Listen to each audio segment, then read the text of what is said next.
ouvintes da Rádio Onda Nova FM. Estamos iniciando mais um programa Enigmas do Espaço.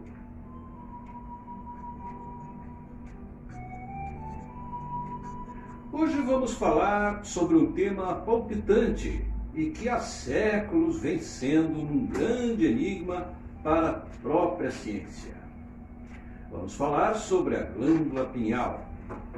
Antes de discorrer sobre a glândula pineal, temos que saber que as glândulas do corpo humano são órgãos que fazem parte do sistema endócrino e exócrino, de modo que a principal função delas é a produção de hormônios e o equilíbrio do metabolismo para o bom funcionamento do corpo. O sistema endócrino, em conjunto com o sistema nervoso, regula e controla todas as funções do nosso organismo. As principais glândulas endócrinas são a pineal, a hipófise, a tireoide, as paratireoides, as suprarrenais, o pâncreas, os ovários nas mulheres e os testículos nos homens. Por seu turno, as glândulas pineal e a hipófise se destacam entre as demais porque são as duas glândulas que comandam as demais glândulas e principalmente as funções do corpo humano. Muito embora sejam bem pequeninas, aproximadamente do tamanho de uma ervilha, mas de uma importância gigantesca e vital para o corpo humano. Uma rápida passagem pela hipófise, também conhecida como pituitária, verificamos que se trata de uma glândula, embora pequena, e que se localiza na base do encéfalo.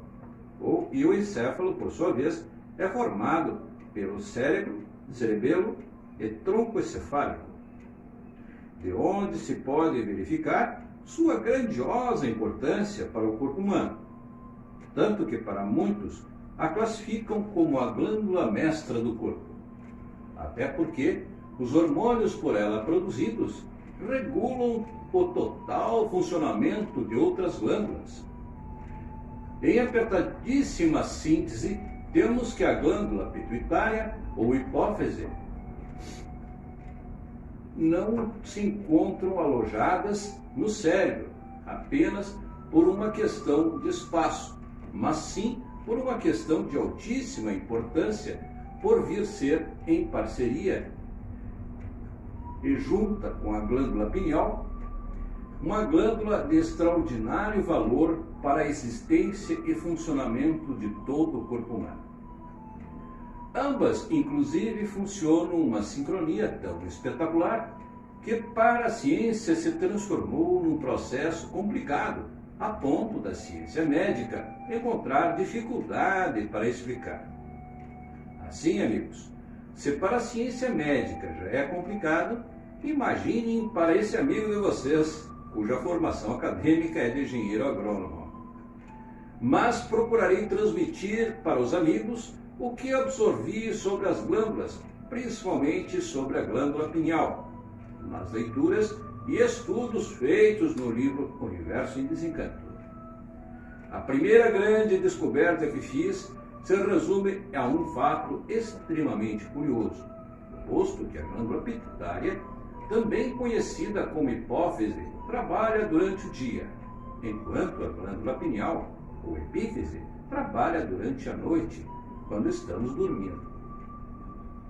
Destarte, não é à toa que a glândula pineal, por não ser conhecida, a maioria das suas funções, era conhecida pelo mundo acadêmico até recentemente, como uma glândula misteriosa, principalmente porque se trata da primeira glândula do corpo a ser formada, ainda na fase embrionária, e de forma destacada, tanto que se distinguida por volta da terceira semana após a concepção.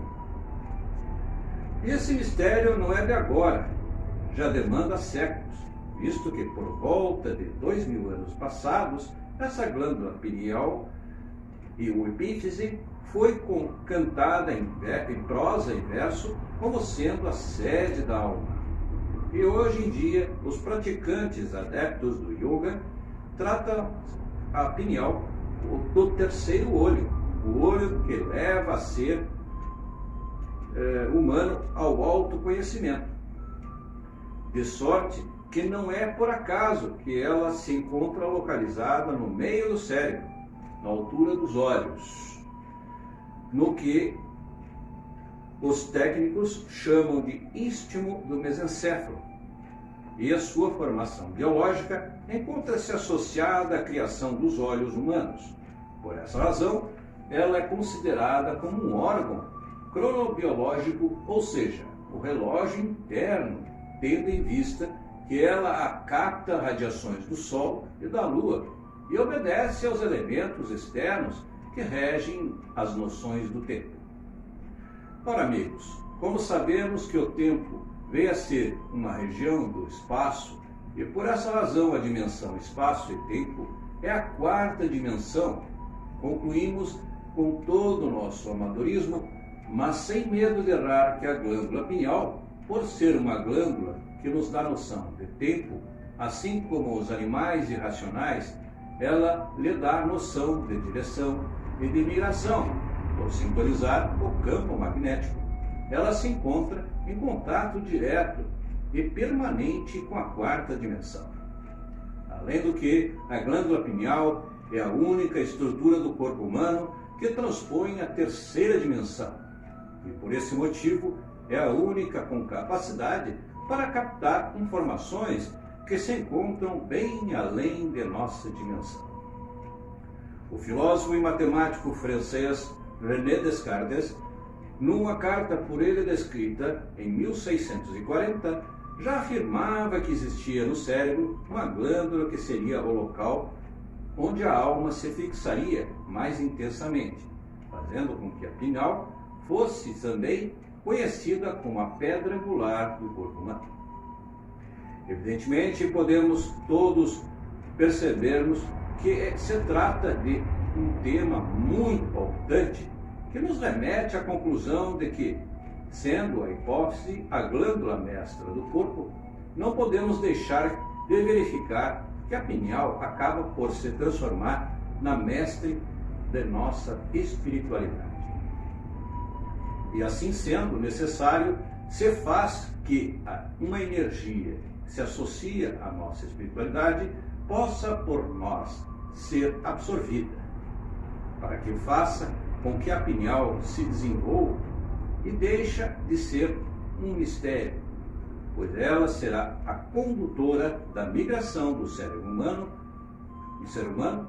deste mundo material para o seu mundo de origem, da mesma forma que orienta os animais irracionais nas suas necessárias e imperiosas migrações por várias razões, em busca de alimentos, em busca de melhor ambiente, em busca de procriação, etc, etc.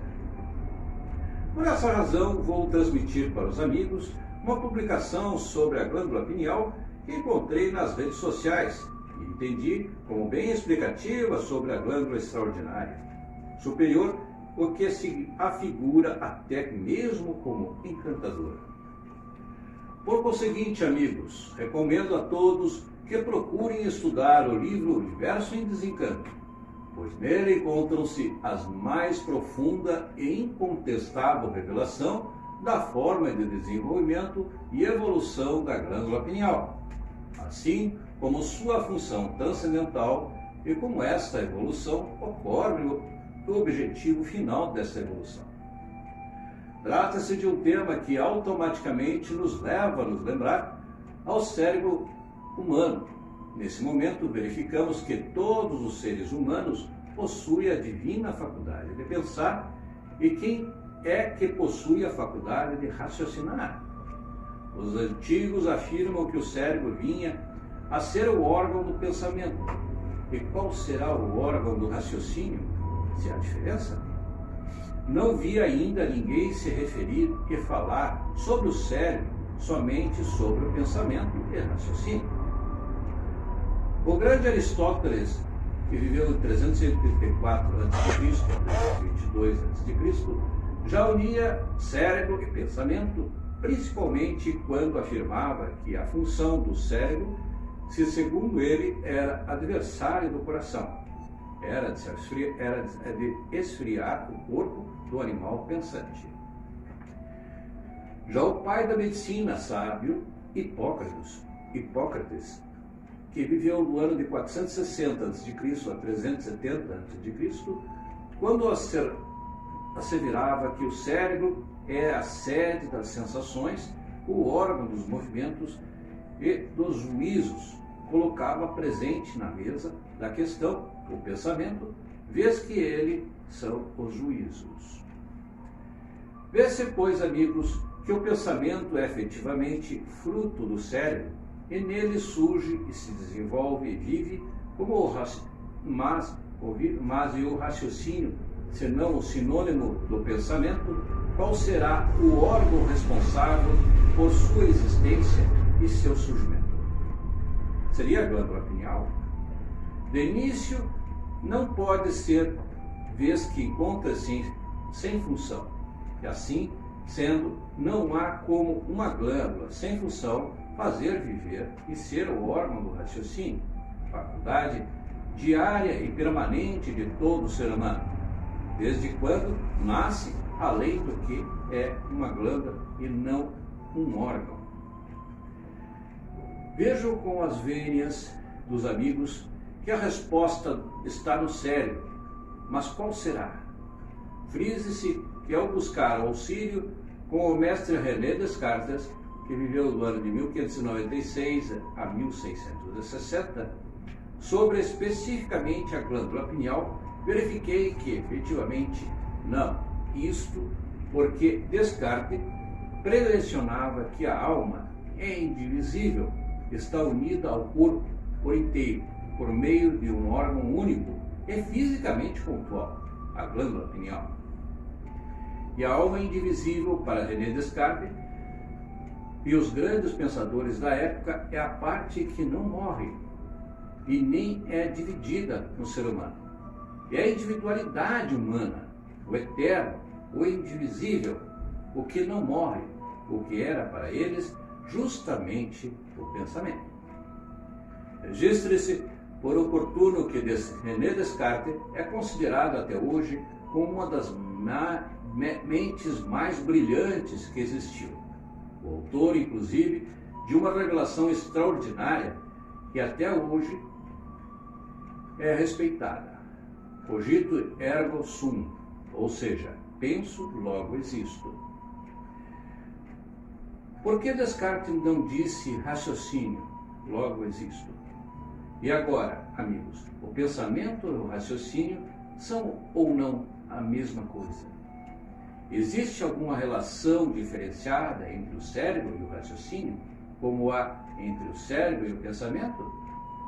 Entendo que se precisa chegar ao entendimento comum, visto que não podemos passar vexames diante de expertos, que poderão até achar que somos ignorantes, que estamos divulgando bobagens, quando todos nós sabemos que o que divulgamos é a cultura bem mais elevada do que a deles. Mas eles têm milhares de anos de estudos e provas, razão pela qual são uníssonos em afirmar que é o sinônimo do outro. Sabemos que não, mas como provar?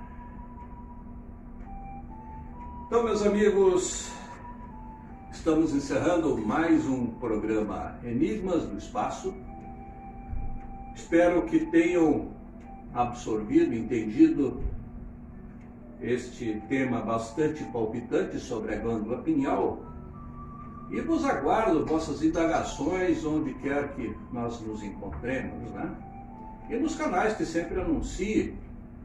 Aqui é Marcelo de Figueiredo Ramos, @gmail.com, e no WhatsApp DDD 51996 14 10 41. Desejo-vos um ótimo final de semana e até a próxima, meus amigos. Forte abraço.